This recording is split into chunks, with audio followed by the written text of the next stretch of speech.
Let's get together, talk about the movies that we saw this week. We'll have discussions, talk film news, we'll laugh a lot and act like geeks. Sometimes we'll have a guest or two, sometimes it's just the two of us. Let's crack some jokes and tell some folks to come along and hang with us. Mike and Mike go to the movies. Mike and Mike go to the movies. Yeah! You have chosen wisely. All right, hello and welcome to the podcast that hurts like hell when you step on it, FilmBookCast, the official podcast of FilmBook.com. My name is Mike Smith. Joining me, as always, is a man who believes that everything is awesome and that everything is cool when you're part of a team. Mike DeCrescia. And isn't this a great team to be a part of, Mike? It really is. You know, couldn't think of a better team. Well, I think there's one addition that could be better, Mike. You're right, actually. We could add something to the team. Also joining us this time around is a guy that we've mentioned on the podcast many times in the past, actually, our old college buddy, EJ Corella. Welcome to FilmBookCast. Thank you so much for having me be a part of this, guys. Of course, yeah, we're excited to have you. Such an underwhelming, thank you, but yes, thank you. No, go on, grovel. No, yeah, just, keep going. We can make this an entire podcast of just thanking us, and I think that'd be fine. That'd be great. Right? I can do that. It's what the listeners want. So credit for all of our theme songs goes to Kyle Cullen. If you want to contact us, you can send us an email at mikeandmikegotothemovies@gmail.com. Don't forget to rate and review the show on iTunes or Apple Podcasts if you can, since it helps people find the show and makes us feel good about ourselves when we get good reviews. Now, if you've ever listened to FilmBookCast before, first we start with some film news and then move on into some discussions where Mike and I each discuss whatever piece of media we've been consuming lately. Today, of course, EJ will be joining us. And then after that, we move on to our featured review. And today, that's going to be the second Phil Lord, Chris Miller animated movie we've gotten in the last 2 months. The Lego Movie 2, the second part. And I was pretty excited about this. EJ, I wanted to have you on the podcast because you are a huge fan of the Lego Movie. I am. I was such a big fan of the first one that it got me fired from FYE 6 years ago or 7 years ago. Right. Do you want to tell that story, or should we keep that under wraps? Are you legally allowed to divulge? I just thought it was something funny to say. No, there's actually really no entertaining story there. We'll just leave it at that was a younger me in a different time. I'm no longer giving, I can tell this to all my current employers, I'm no longer giving illegal discounts on products to my friends. Wow, I forgot that's what happened. Now I got it. Nailed it. Yes, but the reason EJ partook in such criminal activities is because he loved the Lego Movie so much, and he wanted everybody to get a chance to experience the Lego Movie. Is that right, EJ? I will not refute that. You're just too generous was the problem. Yes. Exactly. You were too giving. You were like Robin Hood, but for Legos. My legal counsel has just let me know that to remind everybody at home that those are your guys' words and not mine. All right, fair enough. I mean, you're the one who brought it up. But anyway, so yeah, we are talking like Roger Stone all of a sudden. We are talking Lego Movie 2 today, and we're going to do that in a little bit. But right now, let's get into some film news. Hi, it's time for what? It's time for it's time for film news. Hi, it's time for what? It's time for it's time for film news.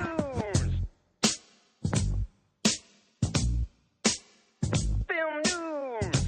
All right, it's time to get into some film news here on FilmBookCast, and we begin with the passing of a couple of major character actors. First off, Albert Finney passed away this past week, of course, from Big Fish and Miller's Crossing. I think a lot of people would know him as Daddy Warbucks from Annie. He was somebody who was transformative and kind of a legend in the acting community. And I think his last movie role was Skyfall, actually. So, he's the caretaker, right? Yeah, that's the role that it seemed like they were trying to get Sean Connery to come back for, but then he didn't, and then Albert Finney kind of took his place. And yeah, I think he's a great addition to that movie, and he's just great in everything. There was somebody tweeted out a lot of stuff from Miller's Crossing came out on my Twitter feed because it was a Coen Brothers movie that he was in, and it's a great performance from him. And somebody tweeted out that he loved making the movie so much. There's actually footage of him as an extra in the movie after his character died. Dressed up as dressed in a dress, just in the background of a scene. That's awesome. It's kind of amazing. So wanted to say R.I.P. Albert Finney, and also R.I.P. Dick Miller. Guys, this really upset me. And I don't know if you have as big of an emotional attachment to Dick Miller as I do. But he is a character actor who is a staple of Joe Dante movies. In particular, he's in every single movie that Joe Dante directed: Gremlins, The Howling, Inner Space, Explorers, all that stuff. Gremlins. You gotta watch out for the foreigners because they plant gremlins in their machinery. That's the same gremlins brought down our planes in the big one. Big one. That's right. World War II. Good old WWII. You know, they're still shipping them over here. They put them in the cars, they put them in the TV, they put them in the stereos and the radios you stick in your ears, they put them in your watches. They got little teeny gremlins for the watches. I don't think it's such a good idea that you drive. Why don't you walk home? You know, Katie, I think maybe I'll walk home. Good. That's a nice night. And, of course, he was a huge Roger Corman asset as well. That's where he and Joe Dante first met. I think he has, like, 190 credits to his name. What? Yeah. he's one of those guys who, he would pop up in a movie, and I would just, smile. I would just be happy that Dick Miller was there, you know? Stay tuned for Complete Work Season 2. Another 10 years of our lives. Where we watch 190 Dick Miller movies. I would be down. I mean, it'd be weird because usually he's only in a movie for 2 to 3 minutes at a time. But he was a legend among character actors. I mean, he even I remember a few years ago I got Pulp Fiction on Blu-ray. And I watched the special features and the deleted scenes, and all of them had an intro from Quentin Tarantino. And so he was describing the deleted scenes, and he was saying that he actually got Dick Miller to be in a scene of Pulp Fiction that he ultimately had to cut. But he was so excited to just have him in the movie, and so he's actually the deleted scene with Dick Miller in Pulp Fiction is on the Blu-ray, and it's really great. One other thing to note in here is the guy playing Monster Joe is Dick Miller, who's one of my favorite character actors. If you're a Joe Dante fan, he's in every Joe Dante movie, and he's was in 72 Roger Corman movies, and it was just an honor to put him and Harvey Keitel in the same frame together. So anyway, here it is. It's the Monster Joe and Raquel scene. I said it before, I'll say it again. Your business is always welcome. I think by now I've earned the equivalent of frequent flyer miles. Frequent flyer? Tell you what, if you ever need it, I'll dispose of a body part for free. How about an upgrade? You dispose the whole body for the price of a body part. Was that no-frills body disposal? I can take out on that in the yellow pages. No, I got to run out past my accountant. Where's that reprobate daughter of yours? She's on the yard up to no good. And yeah, he's just in so much different things, especially Roger Corman Productions, Rock and Roll High School, Chopping Mall, all that stuff. He was one of the best. He just a great presence in every movie that he was in. So yeah, R.I.P. Albert Finney, R.I.P. Dick Miller. Just wanted to get those out of the way before we get into some actual film news. And Mike, we mourned the loss of Filmstruck so hard a few months ago, right? Yes, we did. Yeah, EJ, did you ever subscribe to Filmstruck, or was that out of your price range? I plead the fifth. Okay, fair enough.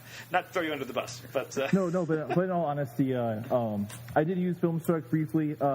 Clearly, not as much as you guys did. I mourn along with you guys. All right, I hope that I can, because those are the kinds of film sites that we need more of. I think personally, just with the content that it had.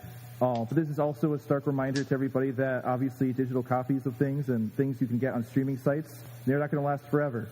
And there's always going to be opportunities. There's always going to be, well, I like to call it bad actor, but it's just somebody out there that one financial decision here or there, and anything could disappear. There's no reason to believe that even like a site like Netflix is going to last forever.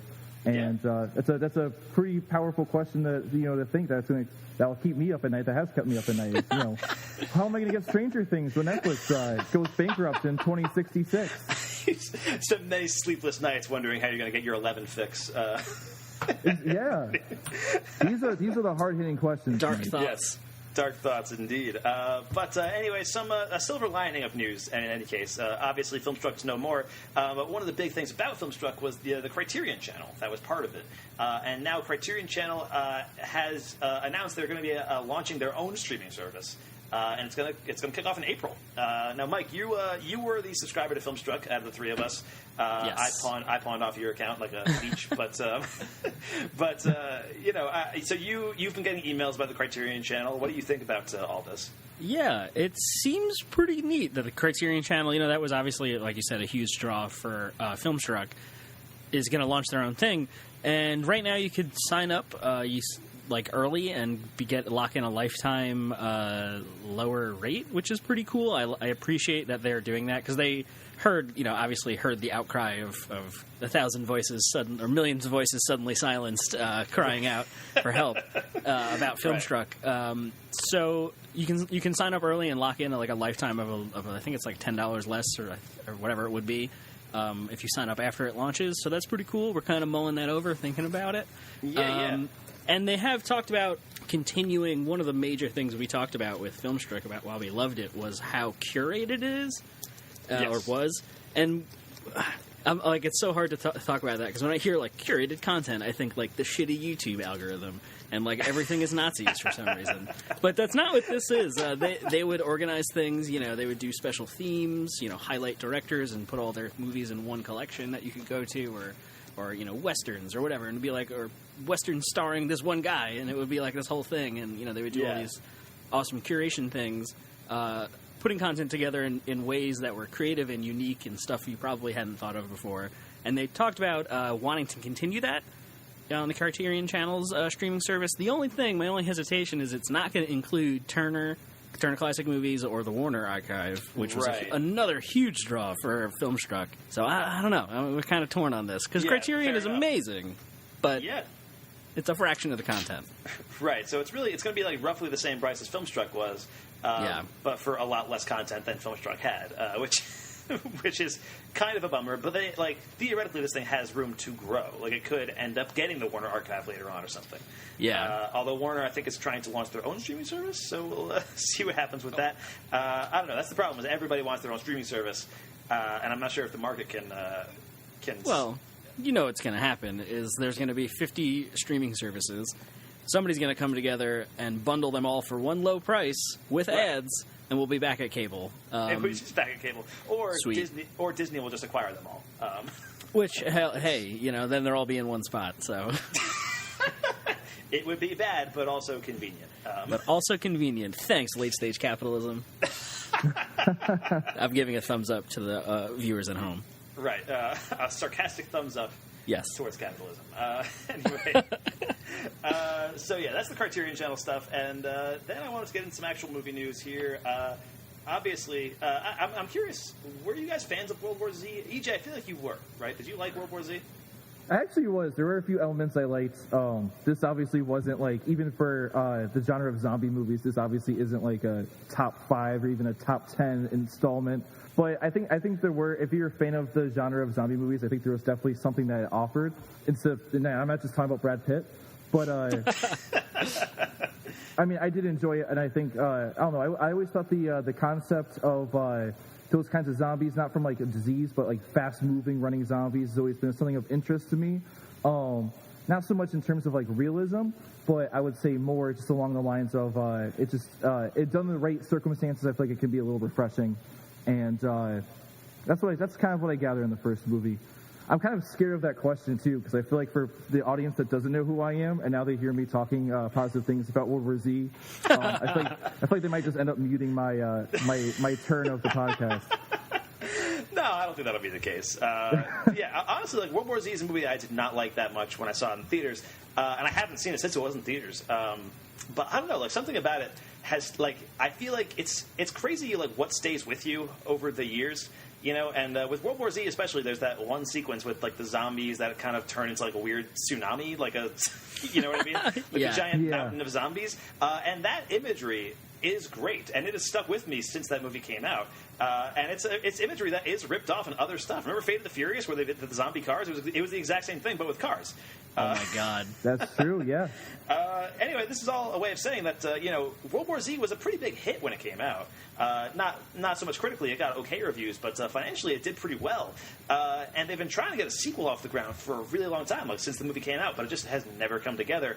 And a few years ago, Brad Pitt approached David Fincher, of all people, to direct a World War Z-quel, if you will. And is this all a long setup just to make that joke? Yes, it is. And it has to be it officially has to be the title now if they ever do make it. Right, and that's the thing. So David Fincher got attached to make the World War sequel, and that was one of the things where it's like I was not that interested in a sequel to World War Z. But if you get David Fincher on board, like hell yeah, I want to see that movie. And so it's been like 3 years since he was officially announced as director, and now word has come out that David Fincher's World War sequel has sadly been canceled. So Tragic. That's a bummer. Apparently, Brad Pitt's actually really pissed at the studio because the studio was just like never pulling the trigger on this thing. So it doesn't sound like it was David Fincher's fault. It doesn't sound like it was Brad Pitt's fault. It sounded like it was a studio just like who didn't really know how to market a World War Z 2, which is weird because World War Z was a big hit, and you're basing it on a book that was pretty popular when it came out. Yeah. It's pretty interesting. It seems like this is like such a passion project for Brad Pitt. Because didn't he also produce the first one, right, if I remember correctly? I believe he did, yeah. I mean, he started it, and I believe he was also a producer on it, yeah. Yeah. I don't know. And I remember, like, the one thing, you talked about that, like, imagery of the tidal wave of zombies, which is definitely great. One of the things that sticks out about World War Z to me is, like, its production trouble. I remember reading a lot about how they had to reshoot the whole last third of the movie, and they changed it, and they cut it, and all this stuff. They had to bring in, like, 3 different writers to try to fix the ending. I think Damon Lindelof was one of them. Yeah, I think so. And I feel like Drew Goddard might have been another one, too. Like, there was a lot of people who ended up on the writing team of World War Z. Yeah, so I'm not surprised that it is still also having production troubles, and I guess it's not going to happen now, so who knows? Yeah, I mean, we'll see what happens. I'm kind of, part of me is like a little upset because like it was a new David Fincher movie that I could get excited about, and he hasn't come out with a new movie since Gone Girl in 2014. He hasn't been working on Mindhunter, so there is that. Yeah, so hopefully this frees him up for other projects. Apparently, like I think David Fincher kind of knew this wasn't going to be happening for a while because he's set to work on Mindhunter season 2 anyway. Like, yeah, you know what I mean? He's got stuff to do. He's fine. Yeah, so I think his attitude was more like, yeah, if this comes together, I'll get around to it. But like, I'm working on this right now. But hopefully, this frees him up to do something more interesting.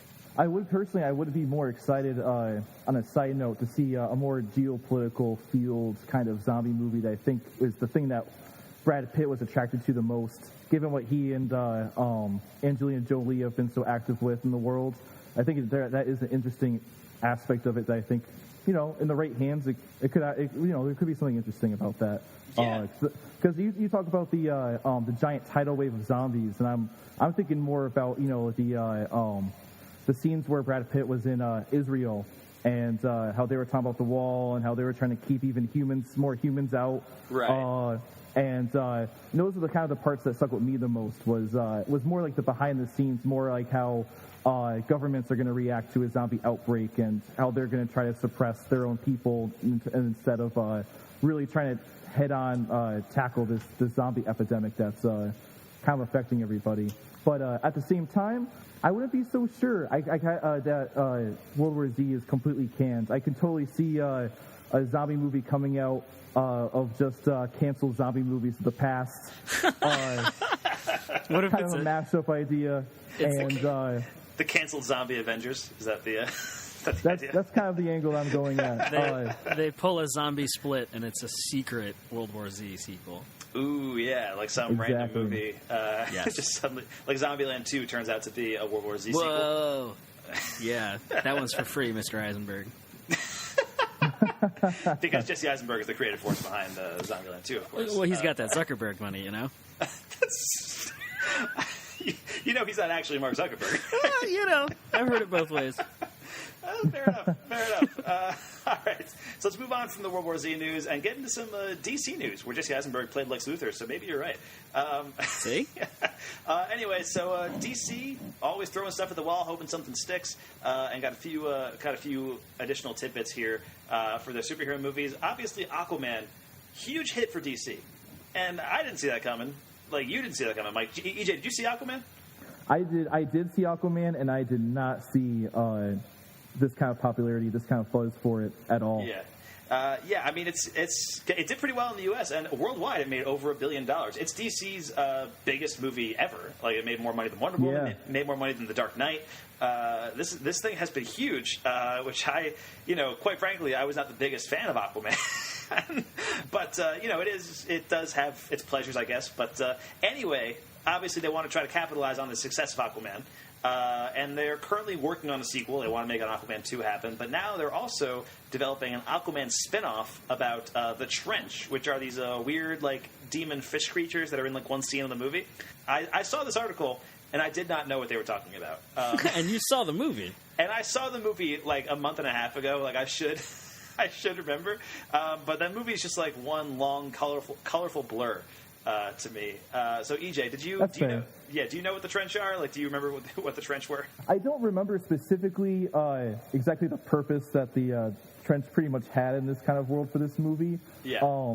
I do remember, though, I remember reading a lot into, there have been a lot of references and allusions to H.P. Lovecraft in this Aquaman movie, and I've been reading a lot of articles about it and stuff. I've heard people talk about the Trench, mainly specifically from one particular H.P. Lovecraft short story. That name is not coming to me right now. The book's literally like 30 feet away from me, but I'm afraid to run over there and then spend like 15 minutes going through the pages. Right. So just listen to you turning pages. We do this in real time, so you're right. Exactly. I think it was The Shadow over Innsmouth. I think that's the name that's coming to my head. Okay. But yeah, so my takeaway from this is why can't we just have H.P. Lovecraft horror movies and maybe even a universe involving those creatures?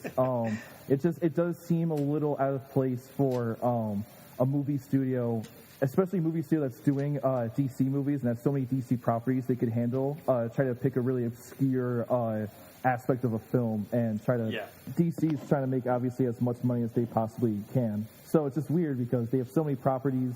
Obviously, with the movie studios that they can totally explore. There's certainly a lot they could explore with Aquaman, but so it's just really weird that they're gonna pick this aspect of this movie and run with it like they are. Yeah, I'd agree with that. I mean, one critic I follow, Scott Mendelson over at Forbes, did point out, Aquaman was directed by James Wan, who also directed the Conjuring movies, and this is sort of how the Conjuring universe got started, too. You know, you have the main movie, The Conjuring, and then you had, you liked that one weird monster that was in one scene? Here's Annabelle. You like that one weird monster that was in one scene of Conjuring 2? Here's The Nun. Like, that's how the Conjuring movie built out their universe. So maybe there could be, like, an Aquaman sub-universe within the DC extended universe. Like, who knows what could happen there? I mean, that's sort of an interesting way to think about it because, Marvel, it's very different, but Marvel has its TV universe, which is a sub-universe of the movies. Sure, yeah. So it's definitely possible to have these kind of little smaller stories that are unrelated to this overarching stuff. But put this up there with Sony's Black Cat Silver Sable movie. Like, it'll never happen. Come on. Hey, you never know, man. Venom opened a lot of doors for Sony, man. That's true. And Birds of Prey is actually happening, it seems like. Birds of Prey is actually happening. That's a DC thing. But Morbius, the Living Vampire, has a release date now. Like, it's... What?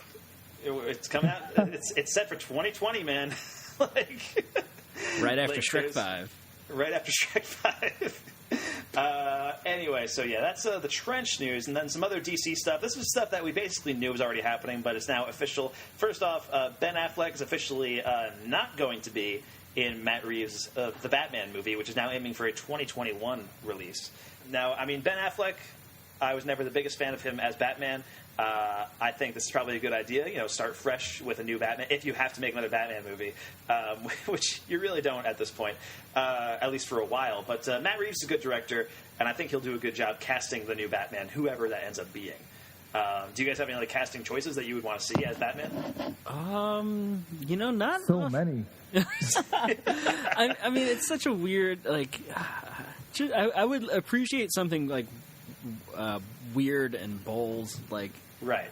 I don't know. I can't think of anybody off the top of my head, but something different instead of a 40-year-old jacked white guy. Well, I remember the rumor a while back was Jake Gyllenhaal. And I think he would do a good job, but I think that ship has kind of sailed because he's now Mysterio in the Spider-Man movie that's coming out in 2019. So who knows what's going on with that? I don't know. I could see Keanu Reeves or something. Just give me John Wick Batman. Just give me John Wick Batman. That's all I ask for. Technically, oh my God. I think Ben Affleck's Batman kind of is John Wick Batman in certain scenes. You're not wrong. In terms of his massive fetish for violence and killing people. Which yeah, just like Batman. Yeah. not exactly what you want for Batman. But yeah, so we'll see what happens with that. As far as Ben Affleck goes, I think he wasn't really given the chance to be a great Batman because he was failed by the movies he was in. But I think it's a good idea to kind of go in clean slate at this point. And then finally, one last bit of DC news here, and this is stuff that, again, we already knew, but is official now. James Gunn is officially writing and directing Suicide Squad 2. Which is now called The Suicide Squad, which won't be confusing at all, and is also set for 2021 release. Now, are you guys on board with a James Gunn Suicide Squad movie, especially after the whole debacle with the Guardians movies? Maybe out of pettiness to Disney. Am I interested? I mean, it's definitely going to be a much fresher take than what the first Suicide Squad was. I feel like we can at least make that level of assertion, but I don't really know. There's definitely a lot of complicated feelings because Guardians of the Galaxy, at least for me, is one of the Marvel properties that has really hit home the hardest for me personally. At the same time, I think I'm a big fan of that group of superheroes more than some of the other groups of superheroes Marvel's had. And so I don't know. There's definitely a lot more feelings attached to this news story than even I anticipated. I think that since Suicide Squad is a ripoff of Guardians, Gunn could have a lot of fun doing a Guardians ripoff, satirizing Guardians. Yeah, his own thing. That could be a lot of fun. And apparently, it's going to be like a kind of soft reboot of Suicide Squad 2. He's changing up the cast a lot. I think he's getting rid of most of the characters in the first movie. And kind of just doing his own thing with this, which is, again, probably for the best. Yeah. And I would imagine if you're going to keep any, it would probably be Margot Robbie and Will Smith.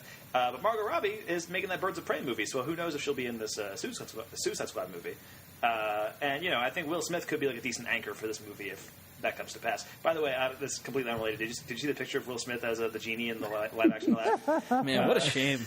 I had a lot of faith or a lot of hope for that movie because it's Guy Ritchie, right? Yeah. Doing like urban street kid crime stuff, and I was like, yeah, this is gonna be great. And instead, you're getting the Brazzers porn parody of maybe not. Yeah, I don't know. It looks. We'll withhold judgment until we see it, I guess. But like, oof. It looks like David Cross as Tobias Funke. Yeah, it's exactly what it looks like, and it's a shame. But I was actually like visually upset. I was upset about it. It's some uncanny valley shit. It's gross. Yeah, it's really, really weird. Yeah, there's not really much else to add. It just looks bad. There's nothing else to add. Anyway, so Suicide Squad 2 is happening. James Gunn is making it. And that wraps up our film news for today, guys. So let's move on into our discussions, starting right now. Watch this. These are my discussions. Just when I thought I said all I could say, my buddy and I talk about movies we see. These are my discussions. There is so much to see, you and me. So we're gonna talk about movies for our discussions. All right, it's time for our discussions here in FilmBookCast. Mike, what do you got for discussions today? I have just a few things to discuss this week. First off, I watched the first pilot episode of Bodyguard, and this is one of those good BBC Netflix joints, which I am very fond of. And this stars Richard Madden, who some of you listeners probably remember as Robb Stark.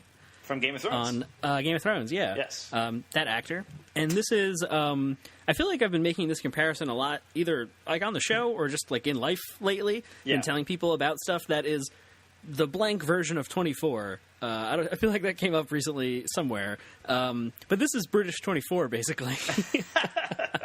The Kiefer Sutherland show.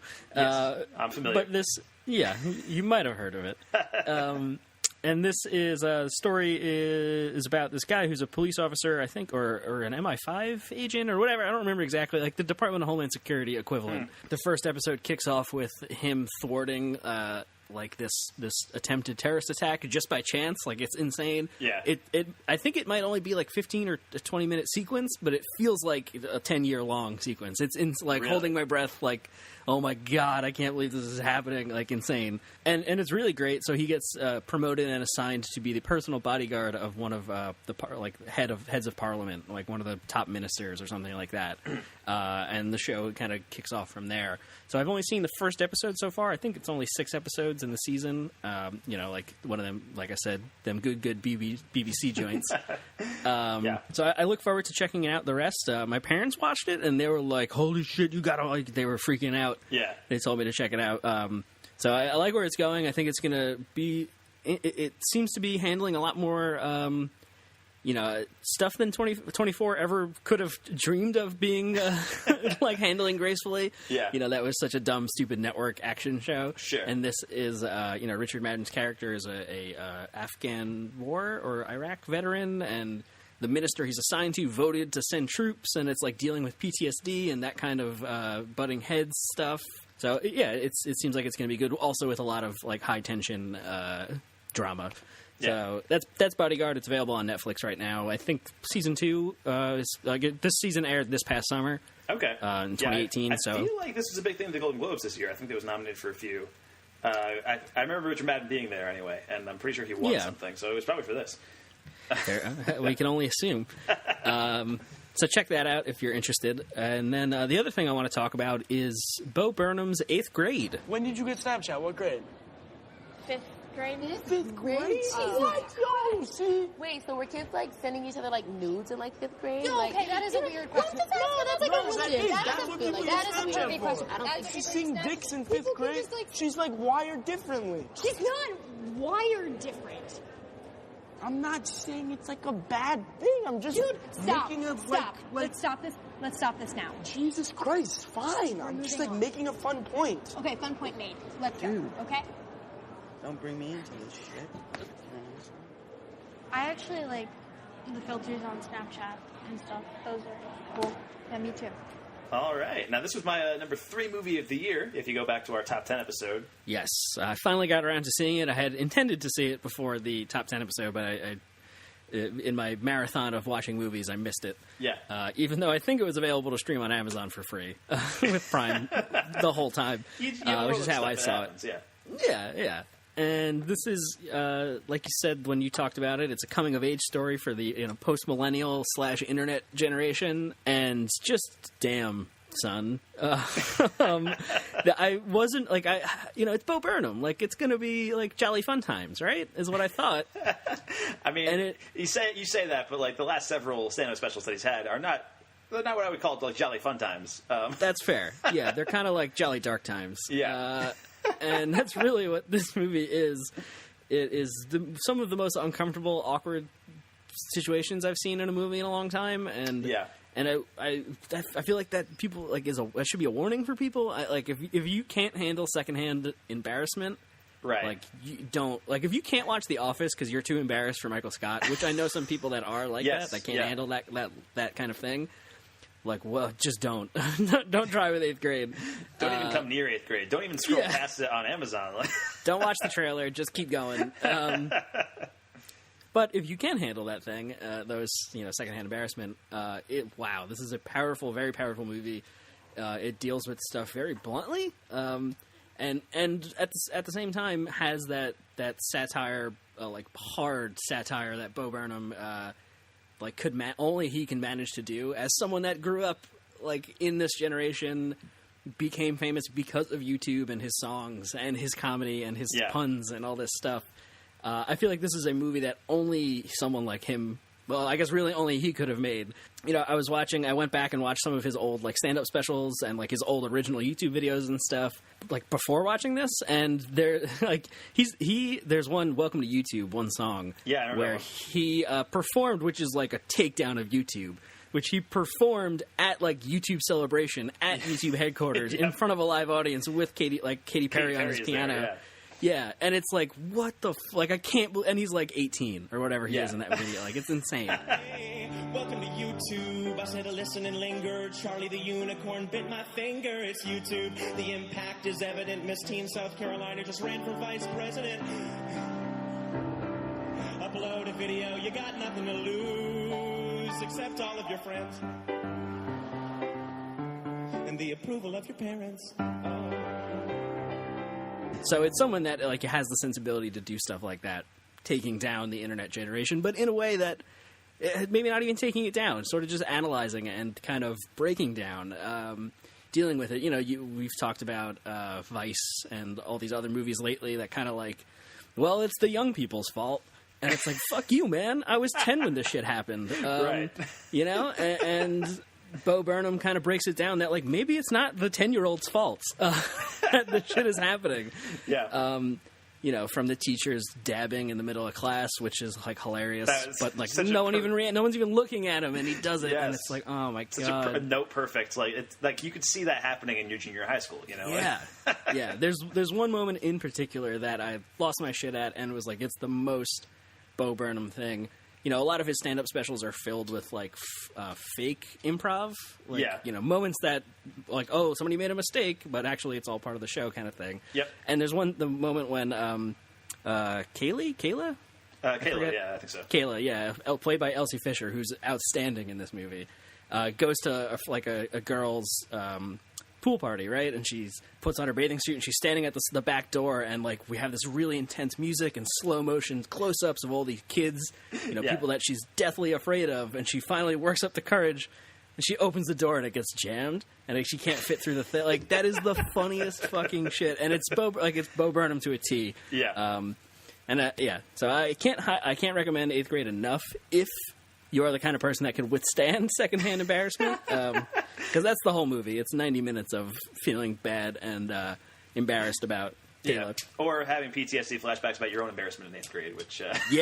Like you said, I remember you told the story, your friend you were with was, like, crying, and she was like, this has all happened to me, or whatever. I don't remember exactly. Yeah. And mixed in with all that is really heartfelt, powerful performances from, like, her father, I don't remember the actor's name, who is playing that, like, really darky, like, dumb character dad who just wants his daughter to think he's cool, but is also, like, deeply emotional and connected and loves his daughter, and it's very powerful. It ends on, like, a nice high note, I think, but definitely check it out. Yeah, that is 8th Grade. It's on Amazon Prime right now, and yeah, it's fantastic. It was my number 3 movie of the year. You had a lot to say about 8th Grade, Mike. Like, usually, I don't like. Usually these discussions, like, all right, I watched this Netflix thing. Let's move on. I got something. Let's just get out of here. But I feel like like you even mentioned it. Sorry to come back to it. In your thing, your number 3 when you talked about it in the top 10. That's the sentence I was trying to say. That even if you are not in 8th grade, like, we are 10 years older than the characters in this movie.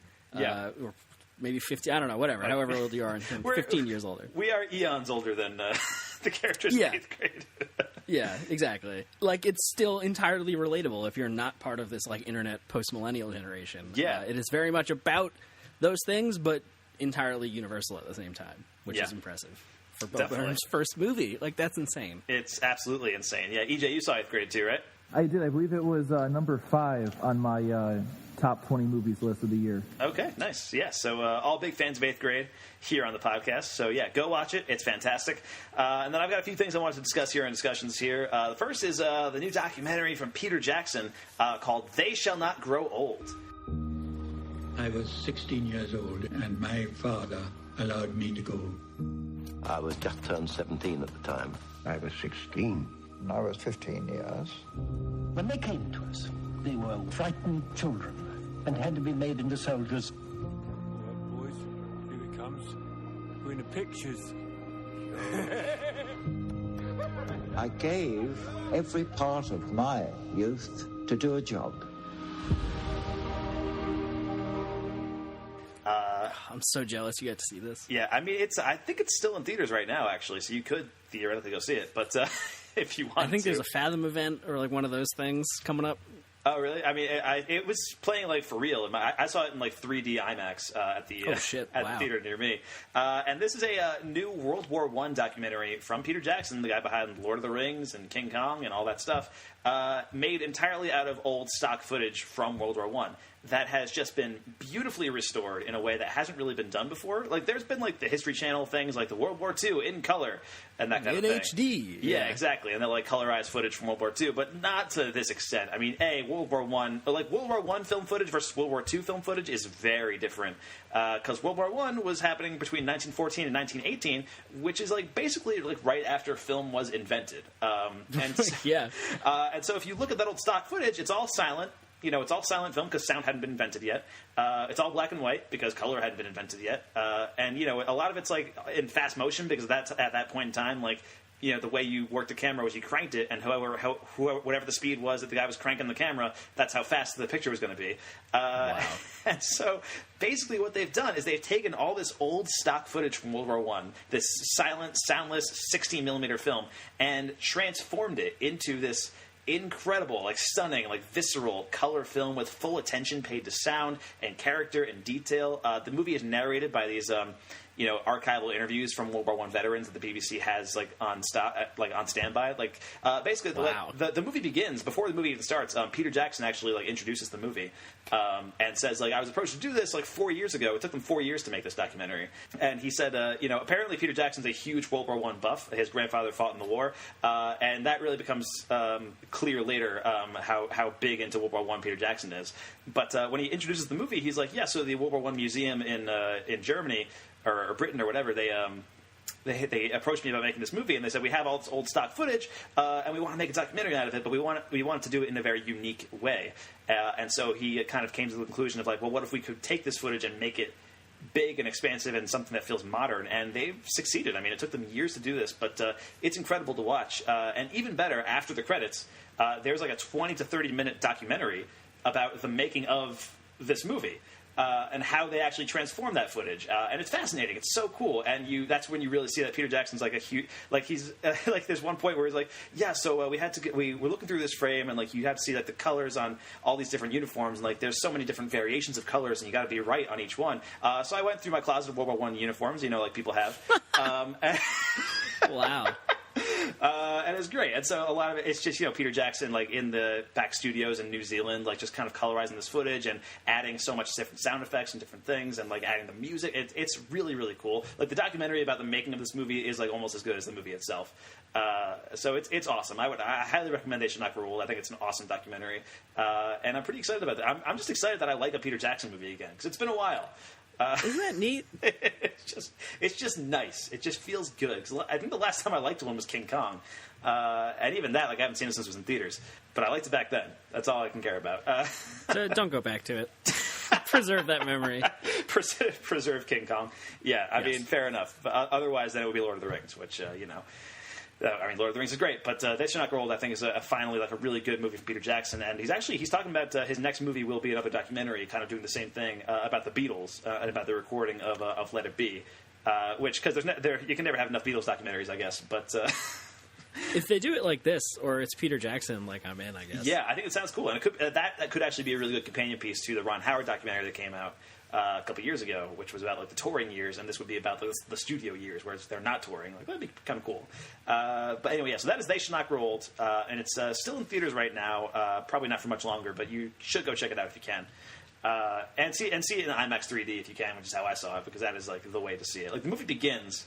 The first 20 minutes of the movie is the old stock footage, it's not restored, and it's just and I was watching it and I was people kept saying this is really good looking footage, and yeah, I mean, it looks good. But then at a certain point, once you actually get into the trench, all the lead up into the trench is all the old stock footage, and then once it gets into the trench, the image starts to get bigger and bigger and starts to take up the whole screen, and the color starts coming in, and it's a mind blowing watch in 3D and IMAX. But yeah, that's They Shall Not Grow Old. And then I wanted to bring attention to a couple of other movies that would not have been on my radar if not for the Oscars, actually. Wow, what a twist. Yeah. We give a lot of shit to the Oscars. You're right. And I think deservedly so, especially this year. But the thing the Oscars are useful for is, they bring attention to movies that might not have attention brought to them otherwise. And that was the case for these two movies for me. And that's speaking for me, somebody who's really into movies and is usually on top of this kind of stuff. The first one is Cold War, which is nominated for Best Foreign Film this year, and Cinematography, and Best Director, which was kind of the big shock of all the nominations this year, was that Paweł Pawlikowski got nominated for Best Director for this movie. And it's very good. It's a drama about a love affair that takes place over the course of about 15 to 20 years as a couple leaves Poland and makes their way to France during the Cold War. And I liked it. It's very affecting. It's also very short. It's 88 minutes, which is great. I was really, what a change. That's so nice. There's so many bleak foreign movies that are 4 hours long, and some of them are amazing. But it's nice to have one that I can get in and out under 2 hours. Yeah. But yeah, that is Cold War. Cinematography is amazing. The direction's very good. The lead actress looks suspiciously like Kate McKinnon, to the point where I was like, is this Polish Kate McKinnon? Is this her long-lost Polish twin? But it's very good. I liked Cold War a bit. And then I also saw Mirai, which was a new animated feature nominated for Best Animated Film. It was the only animated movie that I hadn't seen out of the 5 that are nominated. And it's an anime from Mamoru Hosoda, about a young kid struggling with his place within his family after his younger sister is born. And this kid's 3 years old. And I thought this was hit or miss for the most part. It mixes in some fantasy elements, and it has some success with some stuff and less success with others. But it has some incredible animation, especially towards the end. And I think the ending was great. The ending is really powerful and affecting. So overall, I came out on a positive side with Mirai. And I'm not a big anime guy, so that's a pretty huge, that's a great review from me. I will say. This movie was sort of all right, which is saying a lot. Yeah, exactly. Yeah, so that's Cold War, Mirai. Have you been following either of these movies? I mean, I think Cold War might have been on your radar after the Best Director thing. Yeah, I had heard of it. I think me and you might have talked about it, but I hadn't heard of Mirai though, so that's kind of interesting. Okay, and EJ, what about you? Had you followed either of these movies? Cold War played at the Spectrum Movie Theater by me a few weeks ago, and I missed it. What a shame. But both those movies I've been actually heavily interested in. The New York Times, I think, always covers foreign films really, really well, and they've been talking high praise from those movies ever since they first even started coming over here for limited screenings in the West. So those are two movies I'm definitely trying to check out. All right, awesome. Yeah, so that's Cold War and Mirai. And then finally, I got one last thing I wanted to mention here. And I've talked about this in the podcast a little bit in the past. But I wanted to say that I have been on and off watching the television program Cheers for the last 2 years now. It's been an on and off kind of thing. And I finally finished the show. And I got the whole thing. The whole thing, all 11 seasons, something like 275 episodes. And I got to tell you, Cheers, pretty good. I got the answer. Somehow I knew you would. Comfortable shoes. Shoes? Yeah. If you're not wearing comfortable shoes, life is just chaos. I mean, the greatest accomplishments in history have been made by men wearing accommodating shoes. Fraser, tell me, who do you think is the greatest thinker in all of mankind? I don't know, Aristotle? There you go. Sandals. Perhaps the most comfortable shoe there is. You hardly even know they have them on. I mean, Confucius, thongs. Einstein, loose loafers. Wow. Mm-hmm. You know, no one wants to be the first to say it, but I'm not ashamed to admit what I think we're all feeling. The time goes by so fast. People move in and out of your life. You must never miss an opportunity to tell these people how much they mean to you. Well, I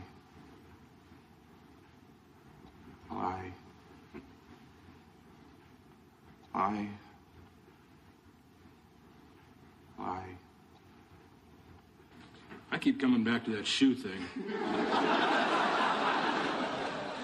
Wow. Yeah, obviously, I loved the show. It was great, and I watched it. I started watching it 2 years ago because I had received TV the Book for Christmas, which was a book written by Matt Zollitz and Alan Sepinwall, two critics who I've followed for a very long time, and it's a book that counts down the 100 greatest TV shows of all time. And Cheers came in at number 5, and there was a couple of shows in the top 10 that I hadn't watched, and I was like, well, I'm gonna, try to watch one of these shows. And Cheers just seemed like the easiest to get done because it was it's a sitcom, it's a half-hour show. And it ended up becoming a show that just became great comfort food for me over the past couple of years. Something I could just watch and enjoy when I wasn't in the mood for anything. If I wanted to watch a movie or watch some kind of show, but I just couldn't get couldn't get it in my head to decide on something, I was like, all right, let's put on Cheers. And it was great for that. And I honestly, when I got to the end of season 11, it ends with this 3-part finale. The last 3 episodes all are technically part a 3-parter of one episode. And getting into those last 3 episodes was a very emotional experience, guys. I'm sure. Yeah, that's crazy. Yeah, and it's a great finale, by the way, which, I'm not the first person to say that.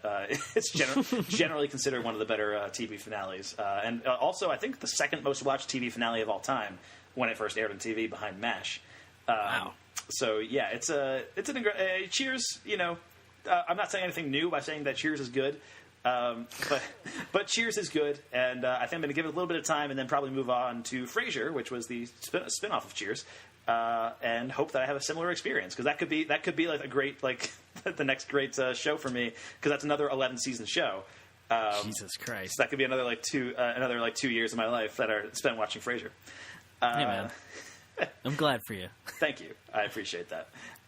Anyway, so that wraps up my discussions, guys, and now I think finally we can move on into our review of The Lego Movie 2, the second part.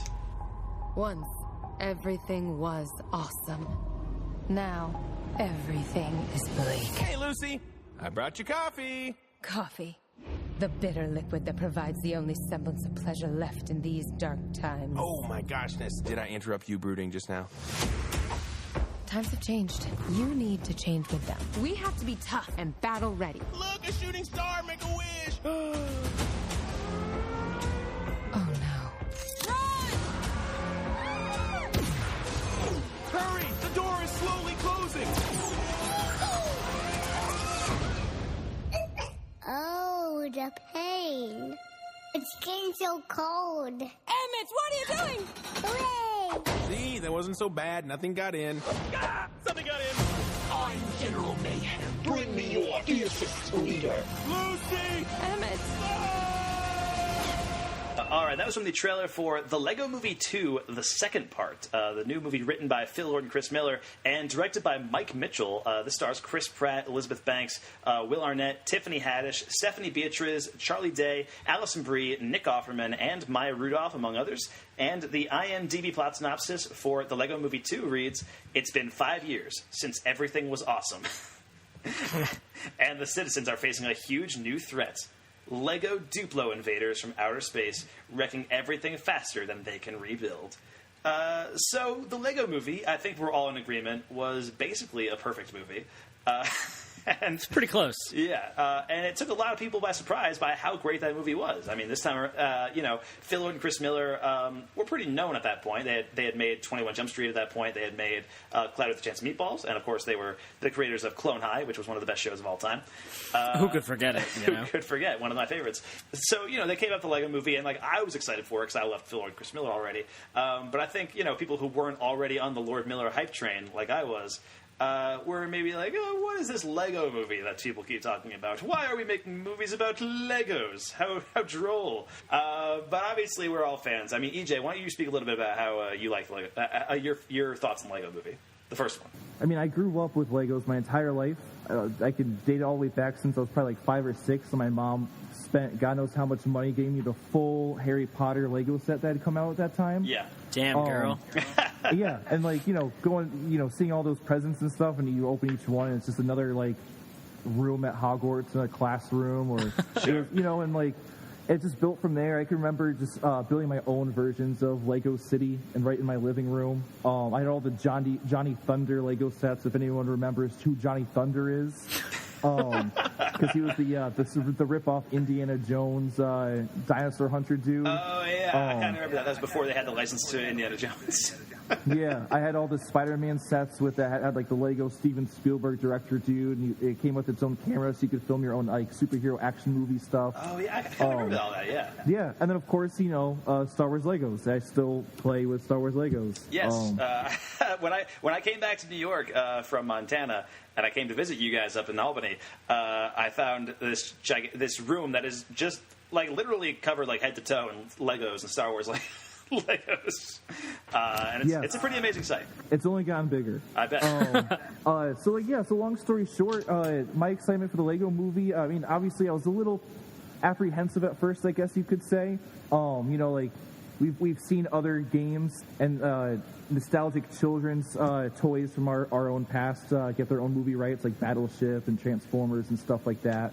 So, and at the heart of it, at Lego, it's a kids movie and stuff. The big question I had was, where's the magic going to come from, so to speak? Right. What's the point of going to see this? What's the point of taking my children to see this? The first 3/4 of the movie, there's a ton of heart. The pacing is very breezy. It keeps you invested. It feels like every single line is a zinger or a one-liner, a joke of some kind. And even gets to the point where the movie plays off itself, even has its own references and stuff. And then the final quarter of the movie, the last quarter mile, to the finish line, so to speak, it hits you that this whole time it was just a kid playing with his dad's Lego set. I thought that idea at first when I saw it was one of the coolest ideas I've ever seen a movie do, let alone a kids movie.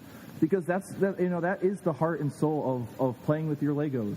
Outside of building these amazing sets and stuff, is you can use your imagination and do whatever the heck you want with those Legos. Whether or not you want to tear apart those sets, because I would never touch my Star Wars Legos like that, at least. Of course. And Johnny Thunder, yeah, you're gone. Sorry, you're in the city now.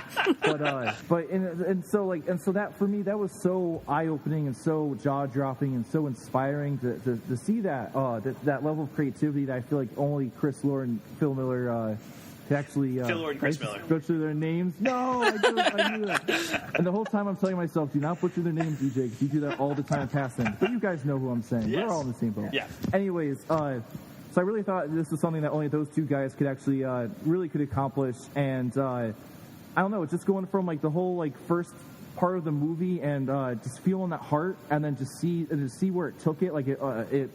It really, I don't really have the words to really express that, how much that kind of meant to me. Someone that has a lot of emotion, a lot of nostalgia, and a lot of stories of my childhood that are just focused around Legos. And that was ultimately kind of the biggest question that I had going into this next Lego movie was, where do they go with that? How do you pull the heartstrings? How do you make me laugh my ass off for, a good 2 hours, hour and a half, 2 hours, and then tug on those heartstrings, the way they did the first movie with the whole relationship with Will Ferrell, the actor, and his son. Right. And so I don't know what else to say about that. I mean, without crying.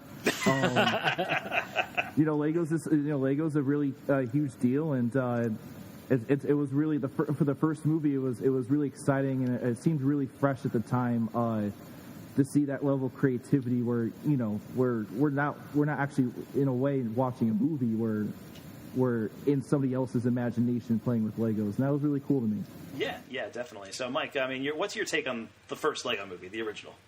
The original one, like EJ said, that reveal when it turns out it's like a kid playing with Legos the whole time is one of the top 10 anime twists. No. But yeah, I really enjoyed the first one. I don't have a ton of nostalgia myself about Legos in particular. So, and I feel like I don't know if I have my timelines exactly straight, but it feels like this was announced in that like EJ mentioned, Battleship and Transformers had been a thing already, and the Emoji Movie and all this shit where we're just cashing in on fads. The Emoji Movie happened a couple years later. Honestly, the Emoji Movie probably happened because the Lego Movie was a huge hit. Yeah, I mean, you're not wrong, but I just mean that kind of trend, that mindset of we're just cashing in on name brands. Who cares what the movie is? Right. Whatever. When it was first announced, that was probably my first initial reaction, and then I saw in trailers, I saw what the animation style was, and then it was going to be all Legos, everything was Lego, and yes. Wow, that's Lord and Miller revolutionizing animation again. Right. First with this, and then now Spin to the Spider-Verse. Yeah. So, and then the movie came out, and it's absolutely hilarious. And one of the big, the crazy thing was they had the rights to all these properties, and that's insane. But they're Legos. It's so adorable. It's Lego Justice League and Lego Gandalf and all this stuff that's going on, and it was great. And then it pulls this twist, like EJ said, about the heartstrings, and I had a blast with the first Lego movie, and I guess we'll wait and see what I have to say about the second one. Oh, boy. Well, I will say, I think you guys are overestimating the hugeness of the reveal at the end of the Lego movie. I think it's a very effective reveal, and I think it does tug at the heartstrings a little bit towards the end. But the actual reveal itself, I don't know, it's not bad. by any means. I love the Lego Movie. It's just Clearly, someone didn't play with Legos when they were a kid. I played with plenty of Legos when I was a kid, sir. Says a kid who played with no Legos. I just really enjoyed. You're right. I was a Mega Bloks household. That is my great shame. Knew it. I just really enjoyed the way because it's very meta and there's a lot of stuff. I forget what they call the crazy glue. The Craggle. Craggle, yeah. Yes. Craggle. There's a lot of real world stuff going on in the Lego Movie. Yes. It's this is silly and fun because we all know Legos are toys, and then it becomes oh yeah, it's actually this kid making up this story, and right. I'm oh, that's nice. Yes, it's good. Yes, I would agree with that. But yeah, this time around though, Lego Movie 2. Phil Lord and Chris Miller are no longer directing. They are back as screenwriters, although this movie went through a couple of different phases of writers. I know at one point Raphael Bob Waskberg, the creator of BoJack Horseman, was writing this movie. Wow. At one point, Rob Schraub was directing this movie, who directed a lot of episodes of Community and worked with Dan Harmon a lot. And I think the original plan was for Lord and Miller to come back to direct, but they got hired to make a Star Wars movie that shall go nameless. But when they got fired from said Star Wars movie, they kind of came back, and I think they did a rewrite of the Lego Movie 2 script, as well as kind of getting more involved in Spider-Verse. And I think that was probably a good thing for both movies. But this one, instead of being directed by Lord and Miller, is directed by a guy named Mike Mitchell, who was the director of Trolls for DreamWorks a couple of years ago. Wow. And if you look at his filmography, I don't have it on hand, but it's I think he also did Alvin and the Chipmunks 3 or something like that. It's not great stuff. All the stuff the original Lego Movie dunked on. Pretty much, yeah, which is kind of funny when you think about it. But I think for this movie, I would say that the change in direction shows. I think the movie might not be as visually inventive as the first one in some cases. And I would also say that it does start to lose a little bit of steam in its last 20 minutes and underuses some of its supporting cast from the first movie. Those are the only criticisms I have about Lego Movie 2. I loved this movie. I wanted to get all the negative stuff out there as quickly as possible because I just had a blast with Lego Movie 2. I thought it was a lot of fun, almost as good as the first one. I thought, but again, I think without Lord and Miller in the director's chair, it's noticeably, and it might just be because we've had a couple of Lego movies at this point. We had the Lego Movie, and then we had the Lego Batman, and then the Lego Ninjago movie. All of those came out in pretty quick succession, and so I think we're just used to how Lego movies look at this point. It's not the novelty that the first one was, but I also think Mike Mitchell doesn't handle the action sequences as inventively as Phil and Chris Miller do in the first one. In the first one, there are whole sequences that are burned into my brain, action sequence wise. There's the heist sequence trying to get into the building, and there's the first thing where Emmett has to break out of the prison and stuff, and it's a lot of fun stuff. And this one has action scenes, and some of they're fun while you're watching them, but they're not burned in my mind like they were when I saw the first one. And maybe it's because I saw the first one 10 times. Who knows? Who's to say? But I just feel direction-wise, this movie is a little bit lacking compared to the first one. But anyway, outside of that, I had a blast with the movie. EJ, what's your overall take on Lego Movie 2? I agree with you pretty much on all your points. So I'm a little disappointed because I really can't contribute anything more to what you just said.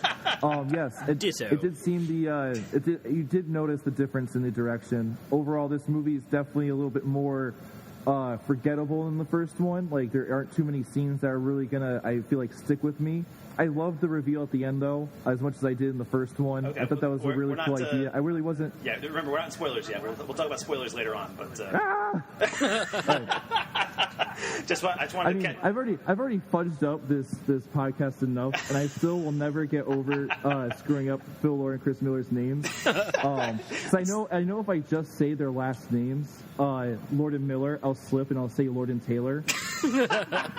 And that won't be fun. Yeah, honestly, I feel like I said, going back to my point, I feel there wasn't anything terribly revolutionary about this. It didn't reinvent the wheel. I didn't feel like it had to.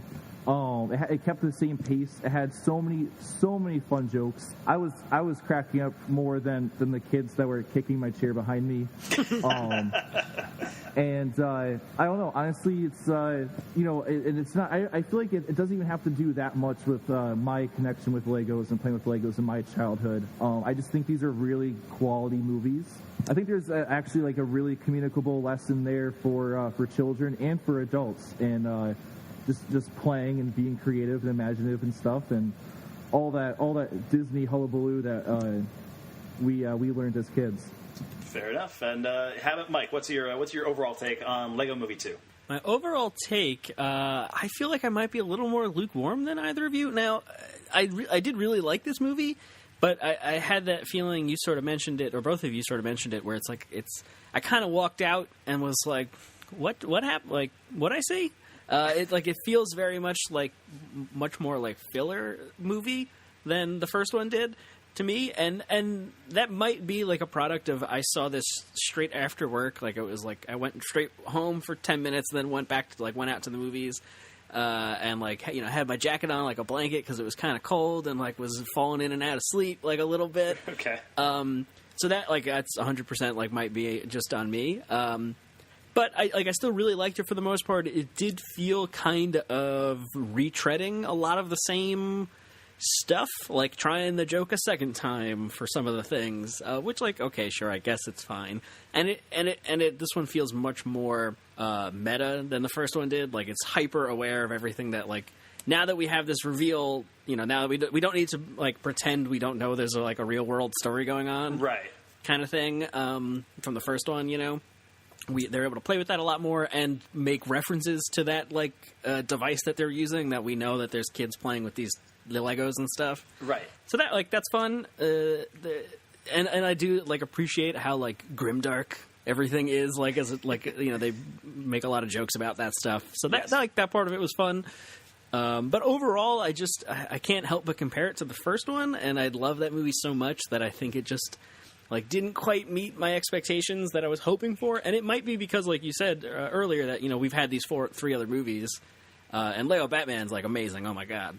And I was I don't even know if it quite reaches Lego Batman for me. Really? I don't know. It might just because of when I saw it that I wasn't ready, or wasn't wasn't that invested because I was tired and stuff. I didn't fall asleep all the way. I just want to clarify that. But it was definitely zoned out for a little while. So that might be part of it. If I saw it again, on a Saturday afternoon or whatever, fully engaged, I might like it more. But I still did overall enjoy it. It's still fun. It's still a fun Lego movie. Come on, it's not going to be bad. Yeah, to your point, I do agree in a sense. It did feel more like Lego Movie Part 2 than an actual full-blown sequel to the Lego Movie, because there were callbacks to the first one, or at least there were a similar structure to some of the jokes and just how they were trying to push Emmett through the story, more or less. Yeah. So I totally see where you're coming through with that. But yeah, for me, it's Legos. For me, it's Legos. That should be on the poster, honestly. Yeah, no, I gotta say I'm a little disappointed in your take on the movie, Mike, because I know. I really, I saw this movie on Thursday night. It was opening night, and it was me and 6 other people in the theater, and none of them were kids, by the way. It was all adults nice. like me, and I was obnoxious laughing the entire time. I couldn't help myself. This script is just jam packed with, I think, terrific Lord and Miller jokes. I think the voice work is fantastic. I think the meta humor really works for me. The first movie is really meta too. I think you're underselling how meta that movie is. This one definitely is more meta. I think in the same way that if looking at other Lord and Miller movies, 22 Jump Street is a much more meta movie than 21 Jump Street, even though they're both working in meta territory. Right. But it's just filled with self-referential humor and really oddball references that shouldn't be in a kids movie. That I can't help but be charmed by it. There's a hot tub time machine joke in this movie, guys. Yeah, what? I mean, in the year of our Lord 2019, they decided to make a hot tub time machine joke. It's insane. Yeah, and I don't want to say that I didn't think it was funny, because I definitely did. I was laughing a lot. I was enjoying for the most part. I just feel there was something missing for me, and it's I don't know. I can't quite put my finger on what it was. It might be, the second act might drag a long time when we get to where we're going, and it might be the lack of the supporting cast, and all the other crazy properties that made Lego Movie for one so much fun for me, because a lot of that's not particularly there. Yeah, there's a little bit of it in this movie, but it doesn't rely as much as the first one did on hey, it's Han Solo jumping in the it doesn't do that as much. There's definitely some of that in this movie. No, absolutely. Yeah, but and there might have been oh, sorry, go ahead. Yeah, but there's not a scene in the first one where it's Morgan Freeman's just listing off names that are in the room with them, Exactly. Yeah, so that's kind of really it. I don't know if that's what was missing for me, and like to get me like all the way to be like totally engaged or what, but something wasn't quite working overall. Okay. But I still enjoyed it. Interesting. I will say, I think you mentioned the framing device before. Like, obviously, we know at this point that these Legos are being played with by these kids. Right. I think the movie obviously plays into that right away because it has to. Like, we already know that that's a thing. And I think it does something really interesting with that. The first movie plays it as a reveal that you're really watching a kid in the real world play with his dad's Legos, and it ends with his sister joining him. And that, obviously it looks like it's about to create conflict, like at the end of that movie.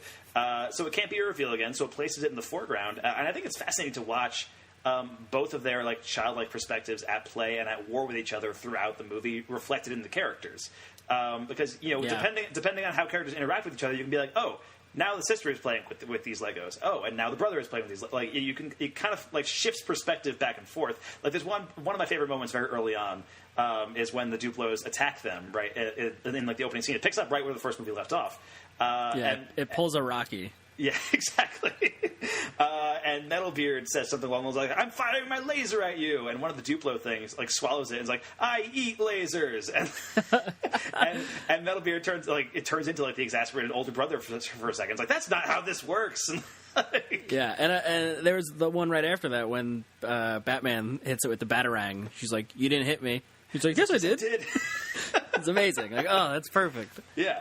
And I feel like there's a lot of that throughout the movie that I thought was really interesting. I thought the switching of perspectives between the characters I thought was really cool. I agree. Very astute of you, Mike. Thank you, Mike. Thank you. Also, want to give a special shout out as far as voice work goes. I think Tiffany Haddish is amazing in this movie. She plays the shape-shifting Queen whatever Wanabe or whatever Wanabe or whatever. But she's great in this movie. And Chris Pratt also gets to do a dual role this time around, where he's playing Emmett from the first movie, and also Rex Dangervest, who acts as a parody of every other movie role that Chris Pratt has had. Yep. And he's sort of doing like a John Wayne impression while he's doing it. It's great. Yes. I was like, is he doing a Snake Plissken? No, he's doing John Wayne, which is really Kurt Russell. Like, it's like a whole thing. It's great. It's all circular. But like, as far as like, movies where Chris Pratt plays a raptor trainer goes, I mean, this has got to be the best one so far. Yeah, 1 out of 3. Killing it. But yeah, do you have any other like standout like voice actors you want to like throw out there in this movie, guys? I mean, you nailed it for me with Tiffany Haddish. I mean, Nick Offerman. I always forget Nick Offerman is Metalbeard. Metalbeard. I think he's a wonderful pirate. Yes. For a second, I thought it was. Is it Tom Kenny who's the voice of SpongeBob? Yeah, he's the voice of SpongeBob. You thought it was Tom Kenny? Because he also does the pirates and the painting. Right. I was like, what the fuck? Like, what? And then at the end credits, I was like, oh yeah, it's Nick Offerman. Yeah, that's right. Nick Offerman's actually a really good voice actor. He does voices in a lot of different things, but you can never tell it's like Nick Offerman. He always puts on like a weird voice. Which is, he's somebody with a very distinctive voice from Parks and Rec. So you would know his voice if you heard it, but he always does a different thing with it. So I actually appreciate that a lot about him. But also, Will Arnett as Batman, still fantastic in this movie. Yeah. I also like they referenced the Lego Batman movie at one point, like early on. They say something like the Justice League is leaving, and they're like, "Hey, where's Batman?" It's like, "Oh, he's having some kind of side adventure." Yeah, which I didn't even realize till much later. I was like, "Oh, that's funny," because like I thought they were just referencing the movies. Like, okay, yeah, like oh yeah, they're like like the actual Justice League movies, and they're like, "Oh, there's going to be like a Batman standalone movie, maybe." Yeah. I was like, oh, that's funny. And then I was like, oh, wait, there was a Lego Batman movie. Yeah. There was one point where Batman says something like, how many movies have they made about you? It's like 0. It's like, They made 9 about me, with 3 in various stages of development. And again, it's that meta humor that I love so much in these movies, because they don't belong in these kids' movies. It does not belong at all. It's kind of what makes it great. Also want to reference the fact this movie is kind of a musical. Which the first one was not. The first one had Everything Is Awesome as like the theme song, but like otherwise, like it's not a musical. This movie has like a lot of musical numbers in it, and I think they're all awesome. They're really great. I thought it was very like another one of the meta moments where somebody's like, oh no, wait a second, and then like we start getting all these songs, which is great. I thought one of them in particular was that first song, I think with Tiffany Haddish, where she does, I forget what the. I'm Not Evil or something like that. The song is called Not Evil, and it's like a villain song, but it's like she's referencing the fact that she's not a villain.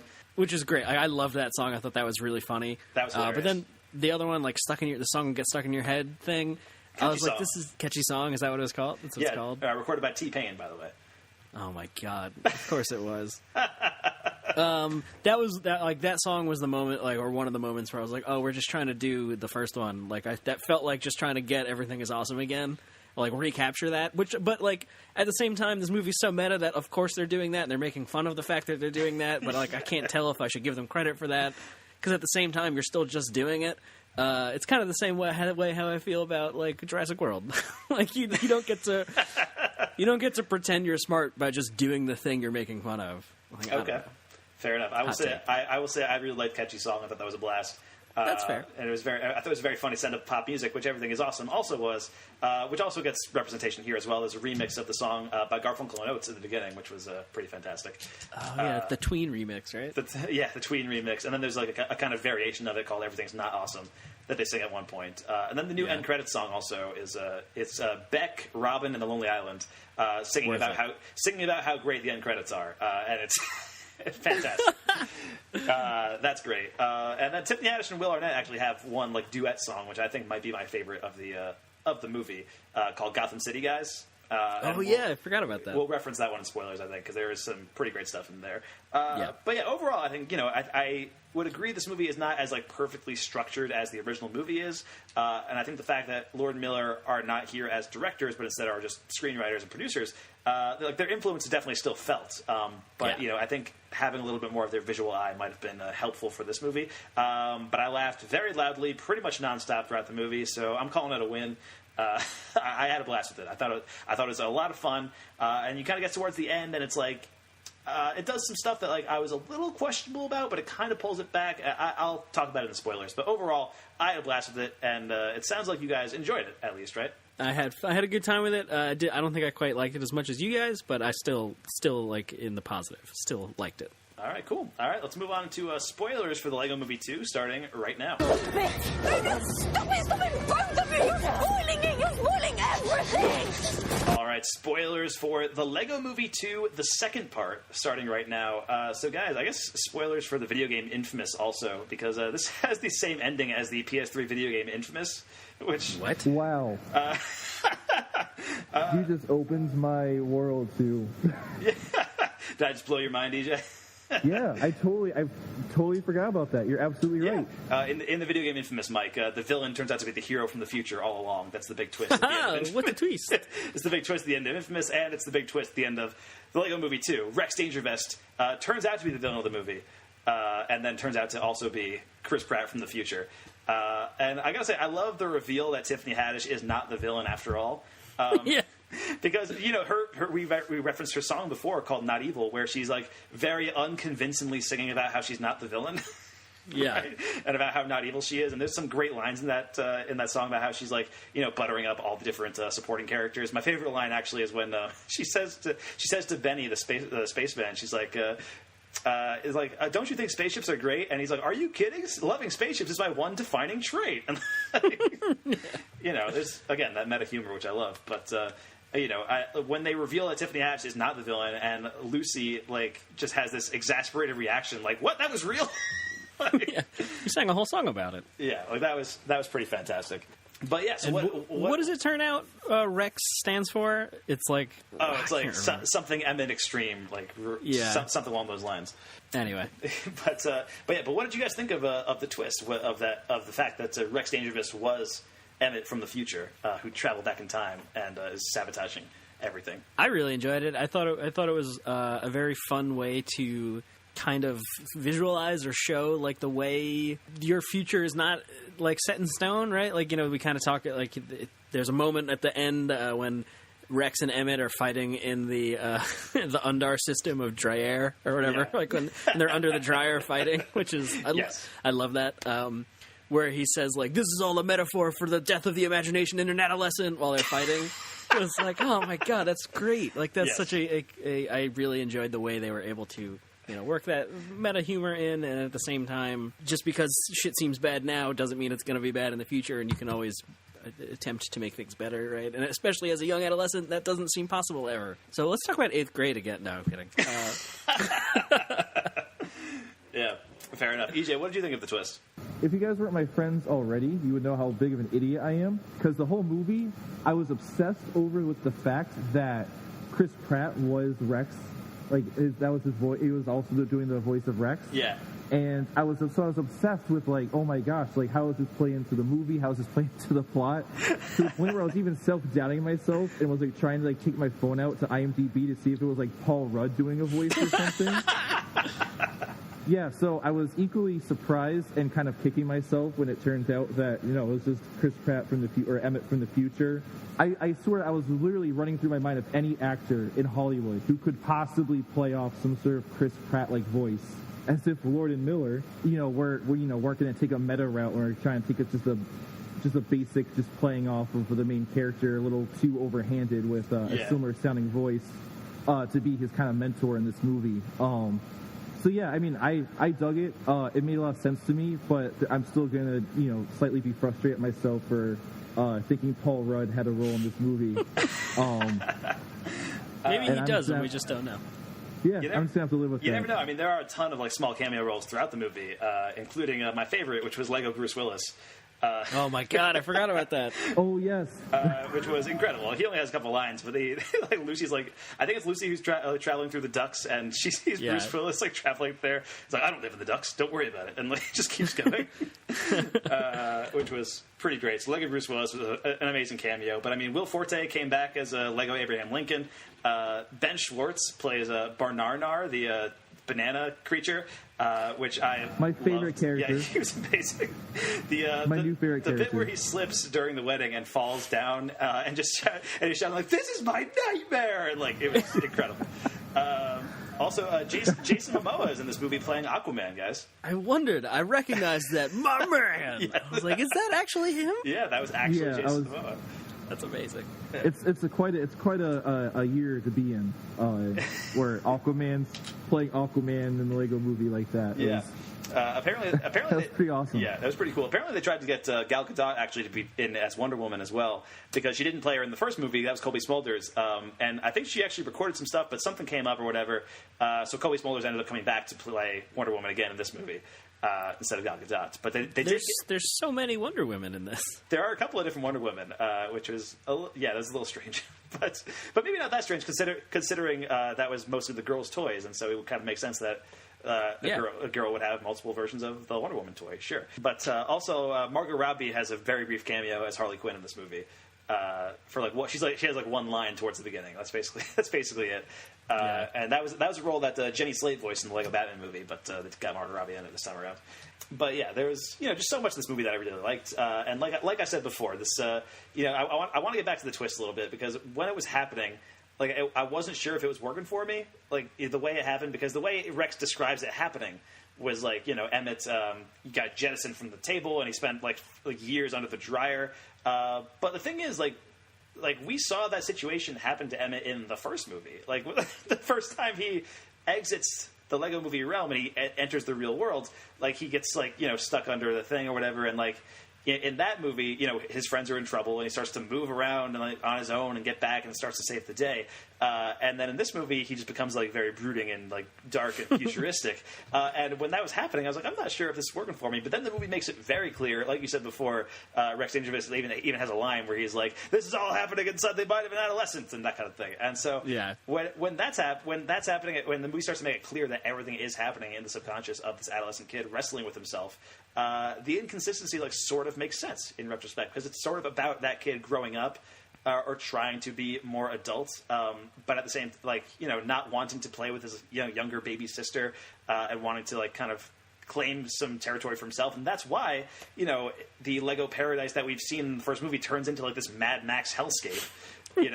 Because he's trying to act older, and there's lines of dialogue where it's like, "Oh, The Matrix is a movie that only cool older kids get to watch," and that kind of thing. Yeah. What's he named? It used to be Bricksburg, and now it's Apocalypseburg or something like that. Yes, it's Apocalypseburg, which I loved all the updates to, the scene where Emmett is wandering through, listening to "Everything Is Awesome" the Tween remix, and it's kind of going through all the same stuff that he went through in the beginning of his day in the first movie, but all the characters are changed now. So Surfer Dave is Chainsaw Dave. And you see the cats like going through, and it's like, oh hey Jeff, and the and like keeps going. The sewer babies. Yeah, the sewer babies. It was great. So I love that contrast with the first movie that this one went for as well. But yeah, and there's also like this one line in this movie that had me like obnoxious laughing for like 10 minutes straight. Like I was. I mean, there's a lot of lines that like I was laughing really hard, and like I was probably annoying to the people in my theater around me, but I couldn't help it. Like I was just laughing so hard. But there was one line where Rex Dangervest is talking to Lucy, and he's talking about how tough that Emmett has gotten over the course of the movie, and he says something like, "Oh yeah, he's tough now. He's like a cookie that's so hard and tough that when you bite into it, you realize it's not even a cookie; it's a chainsaw." Who doesn't love that? And the thing is, the movie is filled with those kind of jokes, and so even when it's slightly less than the first movie, even if it's not like as structured as well, I still just had so much fun watching this movie. I think it's such a blast from beginning to end. Anything else you guys wanted to reference in spoilers while we're here? 2 things. Okay. My 2 favorite things in the movie, I just want to throw out there. When they said Marvel wouldn't return their calls, right? When they're asking why they didn't send more superheroes to the Justice League, yeah. And then secondly, at the wedding with the chocolate fondue fountain and the candy bar Lego goes like "Life is pain." That had me laughing more than everybody else in the theater. And yeah, those are at least the latter scene was something I think I'm going to carry with me. It's the one thing I'll definitely carry with me from this movie for a long time, because that was I did not expect. I've seen these movies before. I've seen these directors in action. I didn't think it was going to get that hilariously dark. Yeah, and I do love how much this movie like makes fun of / references the like that 15-year-old edge thing that you think you have because you've been through it all. You're 16, you're a young adolescent. Like, I've experienced pain and loss. And it's like, okay. I mean, you might have, but it doesn't seem like it. And even better because the kid in this movie is like 11. It's not like... Yeah, that's true. But it's like an 11-year-old kid who wants to seem older. That totally makes sense.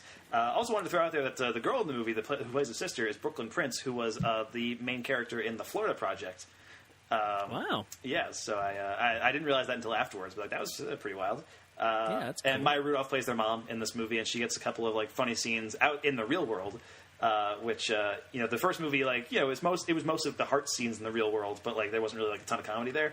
And in this movie, there's a scene where like Maya Rudolph steps on a Lego, and it's she has like very funny Maya Rudolph Payne's noises, and she's just really good at it.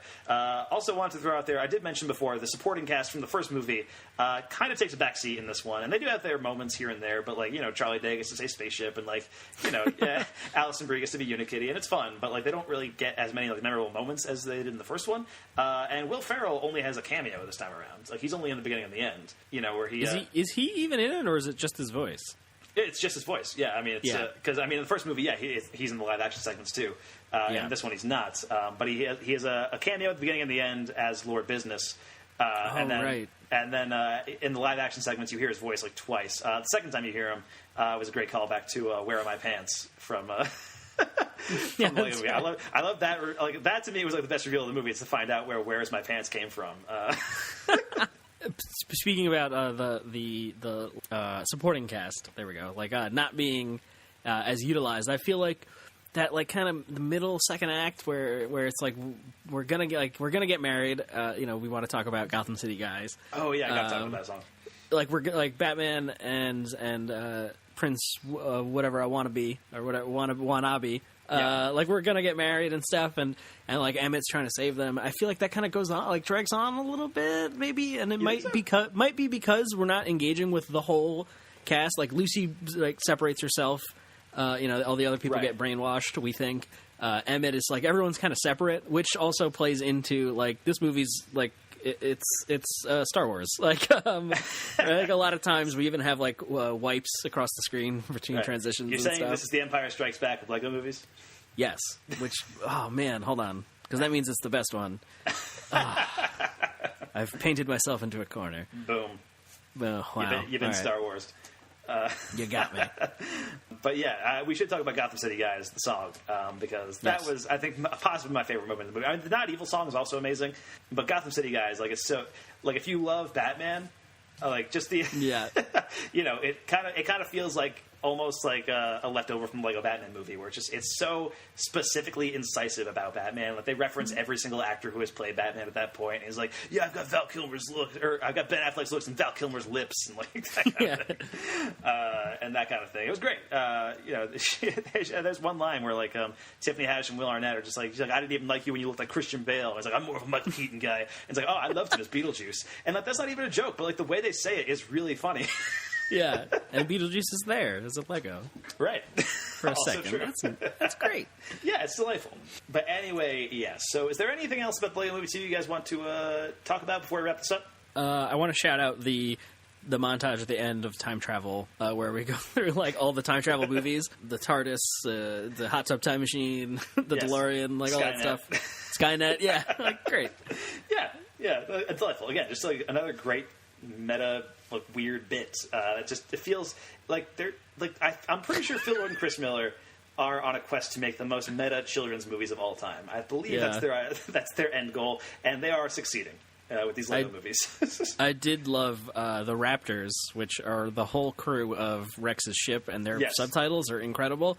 Yes. Particularly in that segment when Rex goes back in time to 65 million BC to get a crew of raptors. He holds up a tennis ball, and they're like, I love tennis. Is the subtitle of the Raptors. Yes. So good.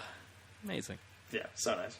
And yeah, all the Rex Danger stuff, all the stuff that's parodying Chris Pratt's career, I thought was hilarious. They referenced the fact that he lost like a shitload of weight and became like chiseled and beefcake and all that. Yeah. Like, you know, he was like, I'm a raptor trader / galaxy defender / cowboy / archaeologist and like all that, like, you know, just all these different like Chris Pratt roles, and even the Indiana Jones thing, which he was rumored to get for a long time. Yeah.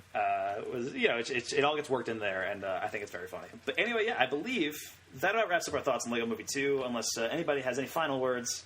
Not really towards the Lego Movie 2, but I do want to, again, say thank you to you guys for allowing me to come on the podcast today. Of course. It really does mean a lot to me. I'm really sorry to Phil Lord and Chris Miller for messing up their names. And I'm sorry for the technical difficulties that I directly caused for the production of today. It's okay. I'll have to deal with it, and hopefully it'll sound smooth. You'll fix it in post when it comes out. I think so. We'll see what happens. Yeah, and next time I hopefully you guys will, for my sake, hopefully you guys invite me next time for something else that I can contribute some thoughts and opinions to and some commentary. So I'll definitely be very happy to do that for you guys. I had a lot of fun today. It was a blast. Appreciate it, man. So where can we find you online this week, EJ? Online this week? Yeah, that's what we do at the end of every podcast, by the way. It's plug your stuff. Yeah, if you have plug whatever you want to plug. Well, just come find me at Dr. Yeti Corella on Twitter. If you really want some retweets over politics, I'm all about that. I was all about that in 2018. I'm probably going to be obsessed with it in 2019. All right. I've been following the Mueller investigation like a hawk. I'll plug EJ. Come baseball season, follow at Dr. Yeti Corella for some biting Royals commentary. That's an understatement. Thank you. All right. And Mike, where can we find you online this week? You can find me at MD Filmblog on Twitter. And you can find me at M. Smith Filmblog on Twitter, all of our podcasts and stuff at FilmBook.com. Thanks so much for listening to FilmBookCast. I'm Mike Smith. That's Mike's pre-show. That is EJ Corella. Don't forget to rate and review the show on Apple Podcasts. And if you want to contact us, hit us up, Mike and Mike, go to the movies at gmail.com. We will be back in 2 weeks with a great big question mark of a movie. The new Robert Rodriguez joint, produced by James Cameron, Alita, Battle Angel. Are you down for this, Mike? Super down for some Uncanny Valley shit. I've actually heard it's not bad, too, which I'm intrigued by. I think it could be cool. We'll see what happens. Hopefully, I'm hoping to get Vin on the podcast for that one, because that could be a really fun episode, because he's the anime guy that we know. Yeah. And you can check out our next Complete Works, where we're talking Nicolas Cage's role in 2014's Dying of the Light, directed by Paul Schrader, but taken away from him by the studio. Very controversial movie in his career, so we'll see how that goes. It'll be fun. It will be fun. Thanks so much for listening, guys. We are out. I don't need that in my life. I ain't Selena Kyle. I ain't no Vicky Bell. I was never into you even Keaton guy myself. Oh, I loved him as Beetlejuice. I'm just not into Gotham City guys. Well, yeah, we're flawed, but that's what makes us so relatable. I'm just not into guys who can fly. I can fly. The Batwing can fly. Rich boys with gadgets are not my type. What is your type? Kryptonian men are my kryptonite. Gross. I'm just not into Gotham City guys. So what? You're not into me. I don't care. But listen up. You're clearly just confused. Gotham dudes are the best. We have deep, manly voices and insanely ripped pecs. We're Affleck level hot and we're Oprah level rich. With George Clooney level charm and Val Kilmer lips. We work for our powers cause we're self-made men. We didn't just get them from the sun like an entitled alien. Go on one day with me and you'll change your mind. Unsubscribe. I'm just not